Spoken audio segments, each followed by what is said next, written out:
Bismillahirrahmanirrahim. Assalamualaikum warahmatullahi wabarakatuh. Jumpa lagi di channel YouTube Rivanesta. Masih di sudut edukasi belajar mudah dan menyenangkan. Bagaimana kabar anak-anakku sekalian, siswa siswi kelas 4 ya. Semoga selalu dalam kondisi sehat ya, dan selalu bersemangat untuk belajar ya, walaupun masih dalam keadaan pandemi ya. Dengan keadaan yang semangat dan juga sehat, kita bisa belajar bersama untuk membahas soal-soal dari buku ISPS atau Erlangga Stretch Point Series untuk SD atau MI kelas 4, muatan pelajaran matematika ya. Dan yang mungkin masih ketinggalan video kami sebelumnya, bisa dilihat di playlist ya, pembahasan ISPS matematika kelas 4. Dan terima kasih yang sudah subscribe channel ini ya, sehingga membuat kami juga bersemangat untuk melanjutkan pembahasan soal-soal berikutnya. Dan yang belum subscribe mungkin bisa subscribe terlebih dahulu ya. Oke, langsung saja. Kali ini kita akan membahas untuk soal latihan ulangan ya. Kita sudah masuk di soal latihan ulangan bab 4 ya. Kita mulai dari paket 1 ya, yaitu pengetahuan menentukan pembulatan hasil pengukuran panjang dan berat kesatuan terdekat ya. Jadi untuk yang soal-soal di bab-bab sebelumnya sudah kita bahas di video ya sebelumnya. Oke, langsung saja kita mulai ke bagian A ya. Soalnya ini ada pilihan ganda. Pilihlah jawaban yang tepat. Nomor 1, alat yang tepat digunakan untuk mengukur panjang pulpen adalah, panjang pulpen ya. Nah, misalnya ini ada pulpen ya. Kira-kira yang tepat, kita gunakan adalah ini. Ini namanya penggaris ya. Penggaris. Jadi yang paling tepat itu kita menggunakan penggaris ya. Maka di sini jawabannya adalah yang B ya, penggaris. Kalau neraca itu sama juga dengan timbangan ya. Jelas ini untuk mengukur berat bukan panjang. Kemudian stopwatch. Stopwatch itu berarti dia untuk mengukur waktu, timbangan badan ya. Jelas ini juga mengukur berat badan ya, karena alat ukur panjang jawabannya adalah yang penggaris, yang B. Kita lanjut ke soal berikutnya nomor 2. Gambar berikut adalah, ini adalah alat ukur panjang ya. Yang A penggaris, B meteran pita, C meteran roll kecil, atau D meteran roll besar. Kalau penggaris gambarnya tadi sudah bisa dilihat ya, ini adalah contoh penggaris. Kemudian untuk yang contoh yang lain meteran, jenis-jenis meteran, coba kita simak ya penjelasannya. Oke, di sini di materi ya ada beberapa jenis meteran ya, termasuk di sini ada penggaris. Tadi gambarnya seperti yang tertera tadi ya. Jadi ini ada beberapa jenis meteran. Ini adalah meteran roll besar, biasanya untuk mengukur ya panjang yang lebih besar, tentunya lebih panjang. Kemudian ini adalah meteran pita ya, meteran pita atau meteran jahit ya, biasanya digunakan untuk menjahit. Kemudian ini ada meteran roll kecil ya. Jadi ini gambar untuk meteran roll besar, meteran pita, meteran roll kecil, dan juga penggaris. Oke, sekarang kita kembali ke soal.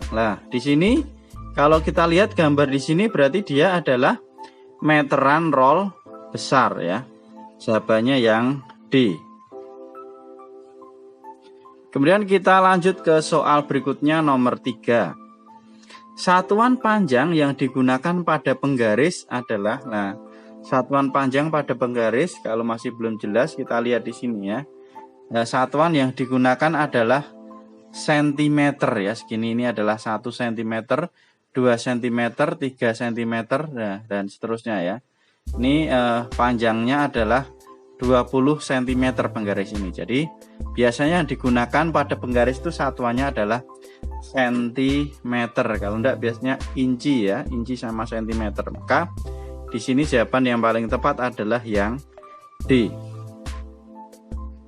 Kita lanjut ke nomor 4. Timbangan berikut digunakan untuk mengukur ini biasanya diukur untuk mengukur berat badan ya, bisa juga dinamakan neraca kamar mandi.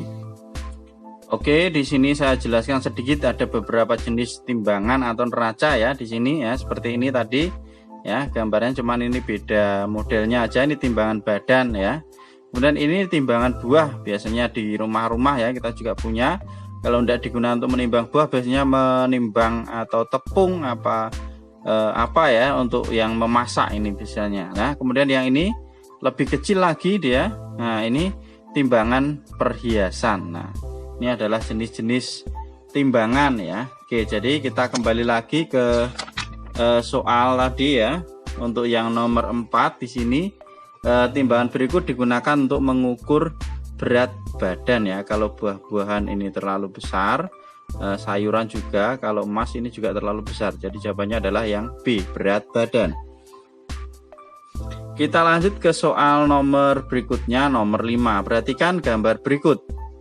Panjang penghapus di atas kira-kira, nah ini ya, ini di zoom, diperbesar lah, ini 4 lebih sedikit karena di sini ada kata kira-kira. Nah, dia ini lebih dekat ke 4 daripada ke 5 ya, maka pembulatannya di sini menjadi 4 cm karena dia di sini untuk ke 5 masih terlalu jauh, lebih dekat dengan ke 4 ya, maka jawabannya adalah 4 cm.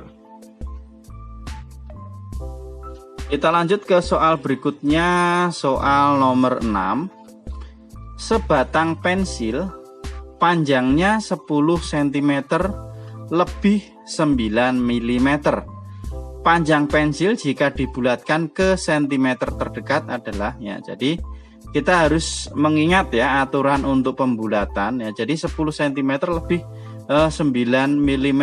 Nah, 9 mm itu kalau tambah 1 jadinya 10 mm. 10 mm itu sama dengan 1 cm ya. Jadi dia kalau mulai 5 mm ke atas ya, berarti 5, 6, 7, 8, 9 ya, itu dibulatkan menjadi 1 cm. Tapi kalau kurang dari 5, misalnya hanya 4, 3, 2, 1 nah, itu pembulatannya jadinya 0 ya. Jadi kalau 5 ke atas itu di sini ditambah 1, tapi kalau di bawah 5 di sini jadinya 0. Maka panjang pensil jika dibulatkan ke cm karena di sini adalah 10,9, nah jadinya adalah 11 cm ya. Oke, kita lanjut ke nomor 7. Tasya memiliki pita sepanjang 14 cm lebih 8 mm. Ini hampir sama kayak nomor 6 ya. Jadi 14,8. Panjang pita Tasya jika dibulatkan ke centimeter terdekat, ingat ya, tadi komanya adalah 8. Mulai 5 ke atas maka satuannya kita tambah 1. Tapi kalau di bawah 5 satuannya tetap ya, seperti yang dijelaskan di soal sebelumnya ya. Jadi kalau misalnya 14,1 jadinya 14, 14,2 14, tetap 14,3 tetap 14, sampai dengan 14,4 tetap 14. Tapi kalau 14,5 jadinya 15. Jadi 5 ke atas maka di sini kita tambah 1 ya satuannya. Maka di sini panjang pita Tasya jika dibulatkan ke centimeter terdekat jadinya adalah 15 cm. Oke, kita lanjut ke nomor 8. Berat semangka pada gambar di samping kita lihat di sini ya, lebih dekat ke 4 kg ya dibandingkan ke 3 kg. Kalau seperti ini cukup kita lihat lebih dekat ke angka berapa. Jadi berat semangka karena di sini kira-kira jadinya adalah 4 kg. Kita lanjut ke soal nomor 9. Berat pepaya di samping jika dibulatkan ke kilogram terdekat adalah, nah ini satuannya adalah kilo sama gram. Nah, untuk satuan gram itu hitungannya adalah mulai 500 gram ke atas ya. 500 gram ke atas itu dibulatkannya jadi 1 kilo ya, 1 kilogram. Tapi kalau di bawah 500, misalnya 499, mulai dari 1 sampai 499 itu dibulatkannya jadi 0. Jadi kalau ini 1,875, 875 itu berarti kan ikutnya 500 ke atas. Maka di sini kita tambahkan 1 kilo ya. Jadi pembulatannya menjadi 2 kg ya berat pepayanya. Nomor 9 jawabannya adalah yang C. Lanjut ke soal terakhir untuk bagian A. Berat seekor ikan 2 kg lebih 50 gram. Nah ini karena hanya 50 gram itu kan di bawah atau kurang dari 500 gram ya. Karena hanya 50 gram maka pembulatannya di sini tetap 2 kilo. Beda kalau misalnya 500 gram. Kalau 500 gram itu sini kita tambah 1, tapi karena di sini di bawah atau kurang dari 500, maka di sini tetap. Jadi berat ikan jika dibulatkan ke kilogram terdekat adalah tetap 2 kilogram ya. Oke, terima kasih sudah meluangkan waktu untuk belajar bersama ya. Jadi untuk kali ini kita bahas untuk yang latihan ulangan bab 4 paket 1 yang bagian A, untuk bagian B, C, dan latihan ulangan bab 4 paket 2 serta soal-soal berikutnya tetap ikuti terus di channel YouTube Rivanesta ya. Sekali lagi terima kasih sudah belajar bersama. Silahkan apabila ada pertanyaan atau saran bisa dituliskan di kolom komentar ya. Mohon maaf apabila ada kekurangan. Saya akhiri. Assalamualaikum warahmatullahi wabarakatuh.